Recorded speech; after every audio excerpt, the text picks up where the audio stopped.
Time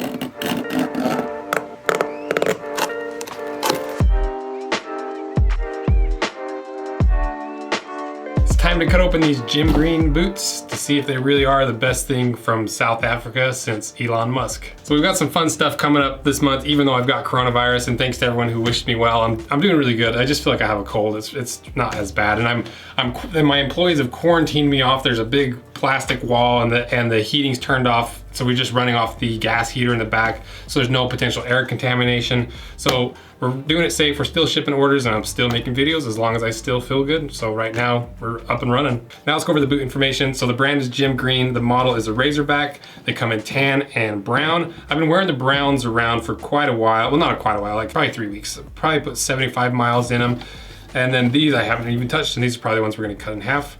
And they retail for $139 on their site. I'll put a link in the description. And they're made in South Africa. So a little information about jimgreen. So they just recently started selling in the US. They started off this year by shipping a few smaller shipments of boots and selling them on Amazon and kind of testing the market. And then recently they just shipped their first big or fairly big order to the US with 2,500 boots, but there's 8 styles in all the various sizes. So if you do like this boot, make sure you get it before they're sold out, because it takes quite a while to ship that many boots, because they have to ship it by sea instead of air. And I forgot to mention that this video is sponsored by Jimgreens, and I was able to swing you guys a 10% discount. So use the code RoseAnvil10 at checkout and use the links in my description.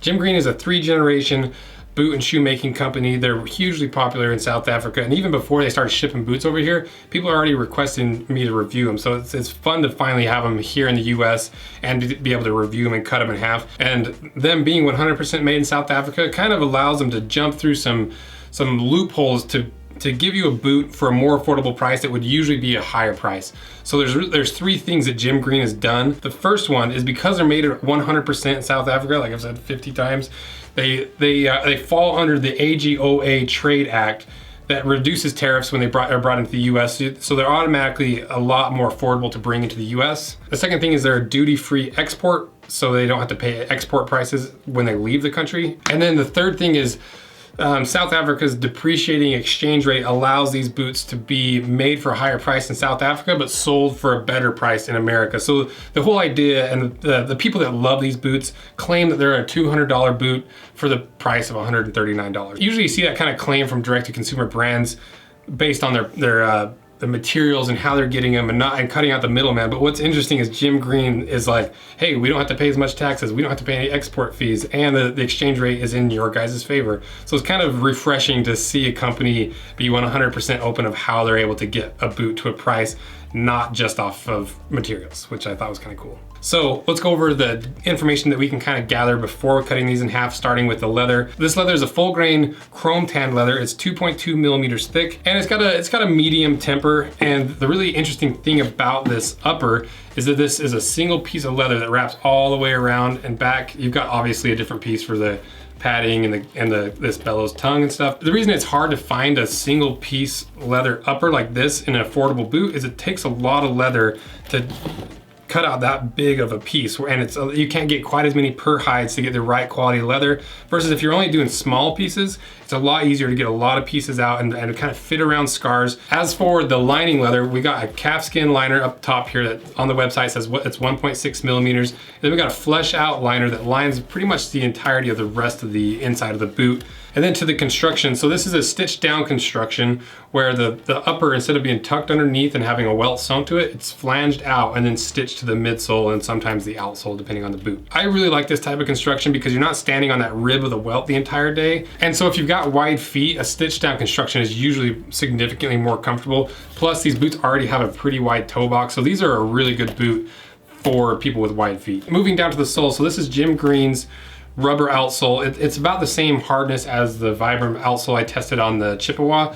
It comes in about 78, and it's made in South Africa as well. Then moving to the insert, so this is a removable insert with a calfskin leather on top with a felted polyester material on the bottom. It's almost like a really loose and soft fiberboard with a patch of pour-on at the heel. It's got the bellows tongue, which helps with debris getting stuck in there, and it's, you know, a lot of these boots that we've torn apart, have a gusseted tongue all the way up, but this is kind of an interesting one where you've got the padding here, and then the tongue actually tucks in and around that spot. So it feels really comfortable on the front of your foot when you're breaking these boots in. And then obviously the padded collar.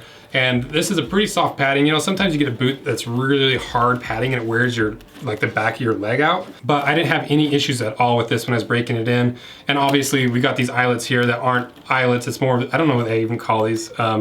But instead of eyelets where you'd have a hole in the upper that would let debris and water in, you've got these studded ones, and then 3 speed hooks, which is really nice. So it makes it really easy to put these on and off. And then next to the fit, feel, and sizing. So like I mentioned earlier, these are a really wide toe box, and they look wide when you're looking straight down on them. But when someone else is wearing them, they don't look wide at all. And I think that's a common issue that all of us that are into boots have, because they look so different straight on, but literally you're the only one that ever sees that perspective, and everyone else has seen it from more of a side angle. So these are wide, which is really nice for wide feet, but they don't look quite as clean and narrow as like the Chippewa boots that I'll put some B-roll over top of this so you can see like an average Chippewa work boot compared to how wide this one is. As for the feel of these boots, they're a little hard underfoot when you're walking around on concrete all day because it's got that Vibram type outsole. It's a harder rubber, and there's not a whole lot of cushion. You've got that pour on in the heel, but it is a harder boot, which is nice. If you're gonna be hiking in these boots, you're gonna be working in these boots outside, you want a little bit harder platform for the stability. Like I'm currently wearing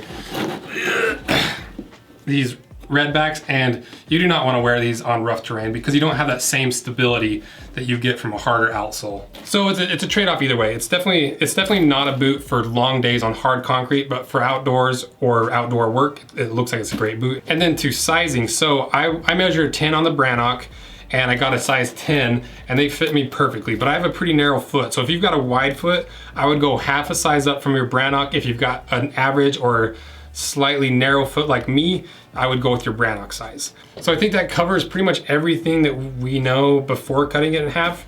I feel like I'm being super rambly, but I'm just blaming everything on coronavirus from now on. So I think that's it. So let's cut these in half.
All right, I massacred one side to kind of check some measurements and stuff, and show you some more details. But let's see what's inside.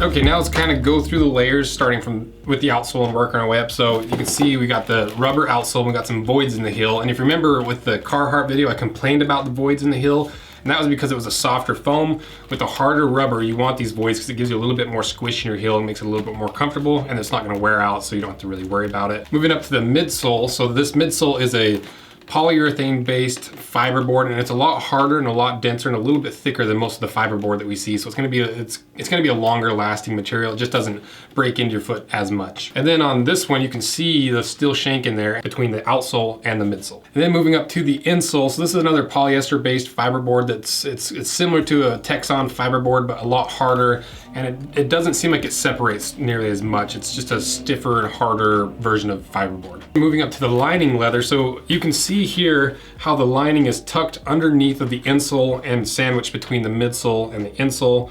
And this lining leather is pretty cheap leather, which is pretty common for a boot lining leather. You don't really see a high quality leather in most boots, but the only issue I have with it is it's got this plastic coating on top. And the reason I don't like that is instead of gluing leather to leather, you're gluing leather to plastic. So it doesn't bond as well, and it has a higher chance of separating. And most boots under $200 aren't even gonna have a leather liner. You know, even these Chippewa boots that you saw in the comparison, they've got a fabric liner, and I'd still way rather have a leather liner, even though it's a cheap leather, over fabric liner 99% of the time. But that being said, it is a really cheap leather, and I'd like to see them switch to a leather that doesn't have this plastic coating on top. Then to the counter. So this counter is a reinforced thermoplastic counter, and a lot of times in this price range of boots, they'll put something that's really fragile, but this counter is not fragile. It's pretty flexible. So one thing that I really like about this boot is you already have the counter covered by the lining, but they've gone the extra mile to put a dedicated counter cover on top of that. So you got 2 layers of leather covering the counter, which you hardly ever see in any boot. And the reason they do that is because you've got this line of stitching up the back, which I wouldn't be too worried about wearing out, but they just went the extra mile and put that counter cover on top to make sure there's no place that could fail in the heel. And then moving up to the cuff leather. So this is a nicer calfskin leather where there's no plastic coating, and it's really soft and pliable. And you can see some of the foam that makes the padding for the heel and the tongue. And that's pretty much it. Construction wise, I'm really impressed by how well this is glued together.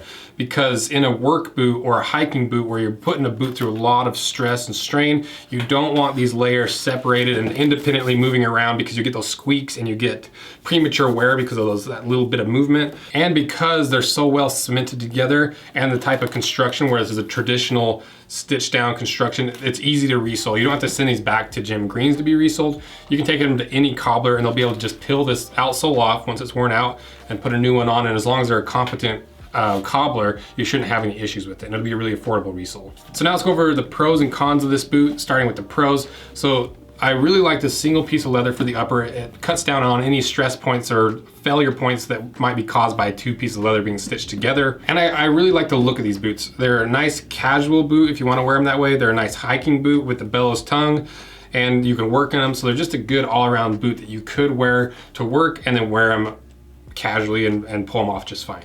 And these things are built like a tank. They're heavy duty. They're not gonna fail on you anytime soon. All the failure points are reinforced like that counter cover. And I think the most important pro of this boot is, I think this might be the best quality budget work boot with a wide toe box. Because all the other wide toe box boots under $150 that are for work are synthetic materials that don't have a traditional construction that can be easily resoled. Now to review the cons of this boot, these are a little bit hard underfoot, so if you're planning on wearing these on the concrete all day, every day, there's some better boots out there that are gonna give you a little bit more comfort, but for hiking and working outside, the stability of this sole and the grip of it is gonna be hard to beat.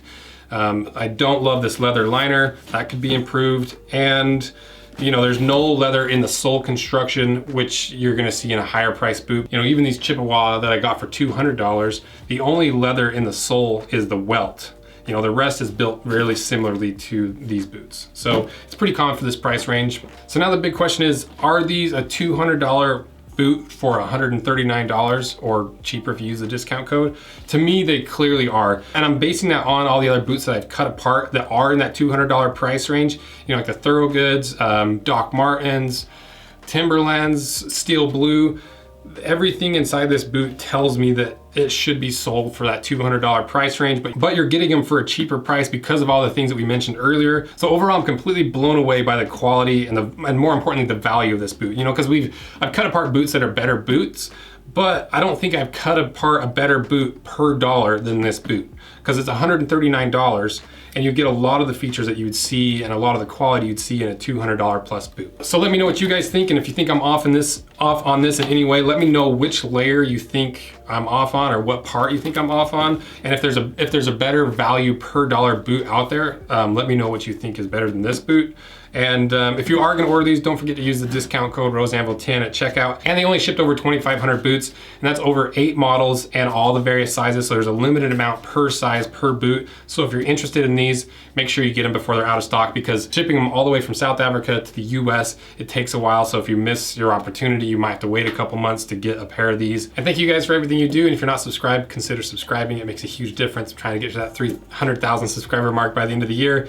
Thanks to Jim Green for sponsoring this video, and thanks for sticking around to the end of the video, because it's a little bit longer than usual, but I wanted to really dive into this boot because I'm excited about this boot. I thought you guys would be excited too, and you'd want to see all the details pretty thoroughly broken down. So back to recovering from coronavirus. See ya.